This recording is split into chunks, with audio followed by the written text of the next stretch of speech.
Ha senso oggi parlare di un coprifuoco? Allora io dico che se avesse senso non lo portavi dalle 10 alle 11, no? Lo portavi alle 6 di sera, alle 4 del pomeriggio, chiudevi tutti in casa. Una questione logica prima ancora che sanitaria, così Zaia giudica le nuove disposizioni sul coprifuoco che da stasera slitta alle 23 trascinando con sé l'orario di chiusura dei locali pubblici. È confermato che si trascina l'orario, quindi 23 coprifuoco fino alle 23 l'esercizio. Ma il tema di queste ore riguarda più in generale le nuove regole in zona bianca per il Veneto dal 7 giugno, se il quadro epidemico sarà confermato. Non è ancora chiaro se il cambio di fascia farà decadere o no tutte le restrizioni, anticipando le aperture fissate dall'ultimo decreto del governo il 15 giugno, è il caso dei matrimoni e dei parchi tematici, o al 1 luglio come le piscine al chiuso. Su questo è in corso un approfondimento. Vi portiamo una interpretazione autentica domani, in modo tale che siamo più tranquilli.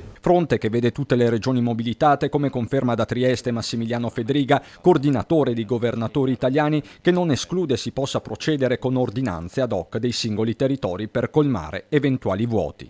Su alcuni passaggi possiamo ancora lavorare, vediamo come vanno le cose, dopodiché è chiaro che per esempio sui matrimoni utilizzeremo comunque le linee guida nazionali anche se dovessero riaprire un po' prima rispetto al 15 giugno. Condizione essenziale per riaprire resta quella di mantenere il contagio basso e procedere con le vaccinazioni. Su questo fronte Zaia lancia un messaggio chiaro ai quarantenni. Faccio un appello a tutti coloro che hanno più di 40 anni, dai 40 anni in su, di dire attenzione ragazzi, avete 70.000 posti a disposizione.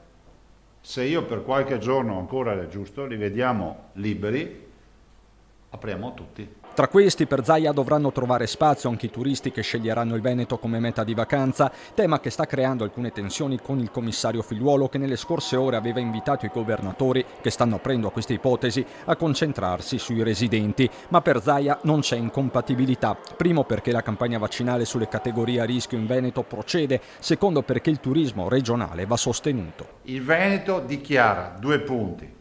Se ci mettono le condizioni normative di poter fare, che non salta fuori qualcuno che dice che commettiamo un reato, noi ci adopereremo per farli.